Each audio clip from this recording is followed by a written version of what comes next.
आप देख रहे हैं डेंजरस हॉरर स्टोरी। आज हम फिर एक कहानी लेकर आए हैं जिस कहानी का नाम है हाईवे। चलो कहानी की ओर।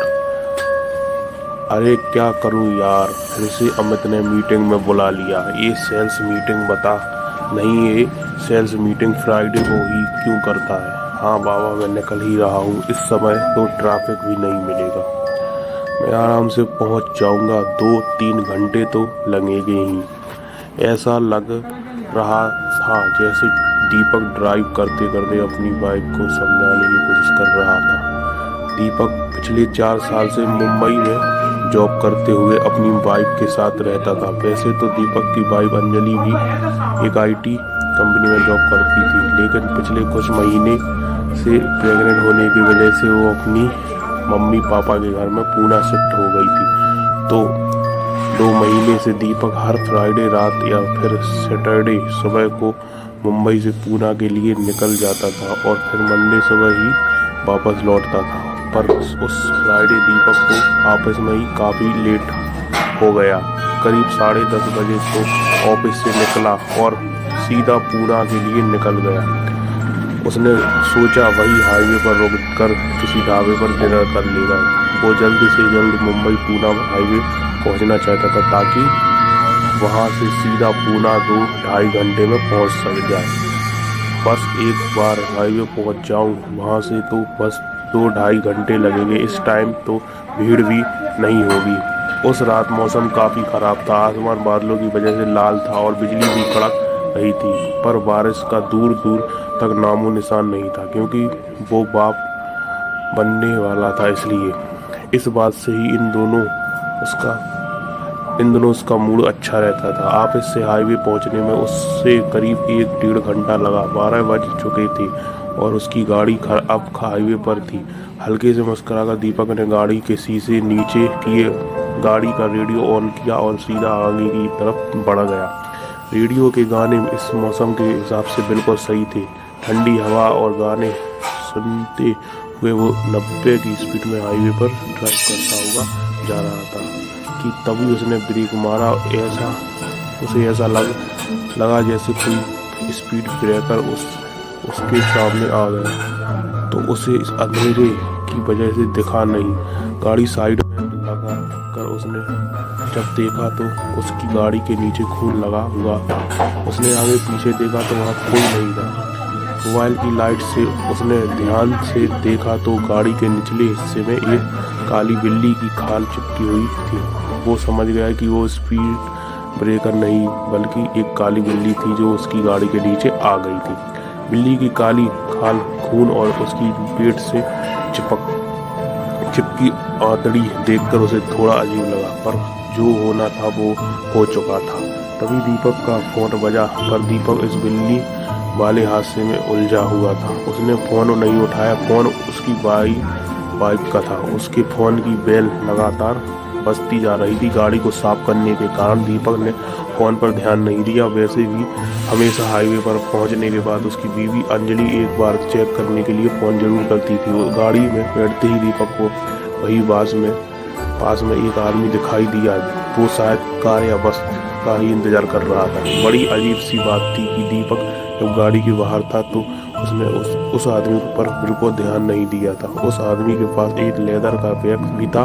दीपक ने गाड़ी उस आदमी के पास जाकर रोकी तो पता चला कि वो भी पूना की बस के लिए ही इंतजार कर रहा था। वो आदमी दिखने में थोड़ा अलग था।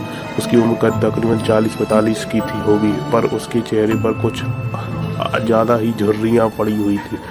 वो कभी सीधे देख कर बात नहीं कर रहा था। उसकी गर्दन में गहरा सा निशान था और उसकी आवाज़ काफ़ी भारी थी। उसके हाथ में एक सफ़ेद लाठी थी जो वो चलते समय इस्तेमाल करता था। उसके बाएं पैर में कोई प्रॉब्लम थी। पहले तो दीपक उसे बैठाने में थोड़ा झिझक, फिर इतनी रात को उसकी हालत देखकर दीपक को उसके ऊपर दया आ गई और दीपक ने उस आदमी को पूना तक लिफ्ट देने को कहा। वो आदमी भी हल्का सा सर झुकाकर हाँ करते हुए दीपक के साथ ही आगे वाली सीट पर बैठ गया। रेडियो चल रहा था और हवा और भी ठंडी चल रही थी। दीपक ने सीट बेल्ट लगाते हुए गाड़ी के फिर से हाईवे पर दौड़ना शुरू कर दिया। हाय हाय एम दीपक और आप भरत, तो पूना में कौन रहता है दोस्त? ओह के आज मौसम काफ़ी अच्छा है ना? हमारे लिए क्या है ये मौसम? अरे नहीं, आप कुछ परेशान लग रहे हैं। चिंता मत कीजिए, कुछ खाने को आगे ढाबा है। नहीं रुकना, नहीं कहीं नहीं रुकना। ओ मैं सोच रहा था कि डिनर आपको क्या जल्दी पहुंचना है क्या? पूना में सब ठीक है? तो कुछ भी ठीक नहीं है। दीपक की हर बात का वह उल्टा सा या अजीब सा ही जवाब दे रहा था। दीपक को कुछ अजीब लग रहा, उसे लग रहा था कि भरत किसी चीज को लेकर परेशान है। पर एक बार दीपक ने बात करने की कोशिश की। आप ज़्यादा बात नहीं करते हैं भरत? हाँ ना, वह बोला गेम है, बोलो खेलोगे? दीपक ने कहा ठीक है, हम एक दूसरे से 5-5 सवाल करेंगे, पर जवाब में सच नहीं झूठ बोलना है। ये रूल है, यदि ये रूल तोड़ा तो उसकी सजा मिलेगी। दीपक इंटरेस्टिंग, चलो देख खेलते हैं। हम, तुम्हारा नाम करण और आपका राघव। कहाँ जा रहे हो? मैं दिल्ली जा रहा हूँ। और आप? पटना। कोई बुरी आदत है तुम्हें? कभी कभी सिगरेट पी लेता हूँ। और आपकी क्या बुरी आदत है? खून पीने और मांस खाने के अलावा कोई बुरी आदत नहीं है। काम क्या करते हैं आप? बहुत कुछ काम थोड़ा ही करते हैं। और तुम?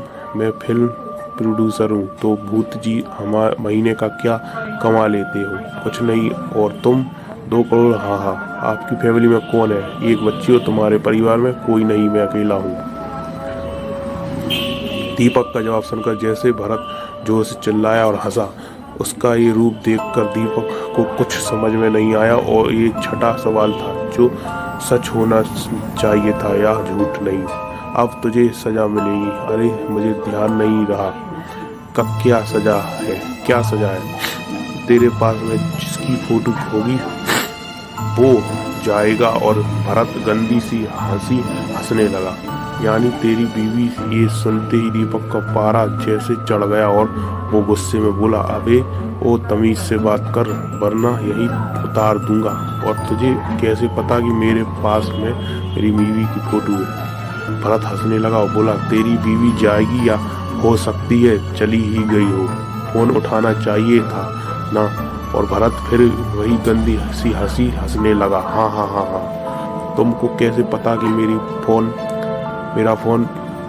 तभी दीपक के फोन की घंटी दोबारा बजने लगी। क्या क्या क्या हो रहा है ये सब? अचानक उसने देखा कि भरत का चेहरा और काला और आंखें लाल हो चुकी थी। उसने रेडियो पर एक हाथ मारा और रेडियो पर से दीपक के घर की आवाज आने लगी। रेडियो पर अंजलि की मां रो रही थी। अंजलि अंजलि बेटा। दीपक अंजलि ने खिड़की से कूदकर उसने अंजलि। तभी दीपक तो घबराते हुए, नहीं नहीं मम्मी जी मैं आ रहा हूँ। क्या होगा? मेरी अंजलि को मम्मी जी।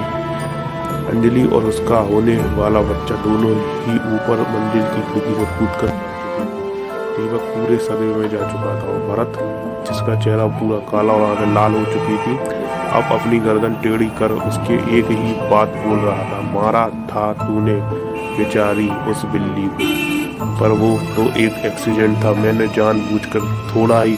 दीपक ने रोते हुए भरत से कहा। वो गाड़ी से बाहर निकलना चाहता था पर निकल नहीं पा रहा था।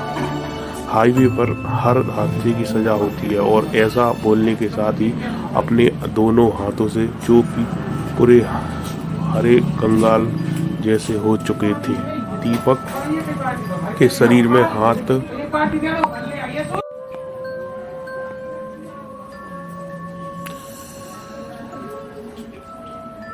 हरे कंगाल जैसे हो चुके थे। दीपक के शरीर में हाथ डालकर एक झटके में उसका दिल बाहर निकाल लिया।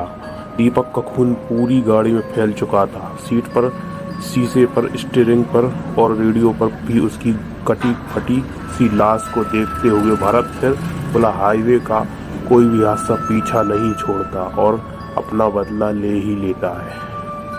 हमारे चैनल को सब्सक्राइब करें। Dangerous horror story 5.0। Thank you.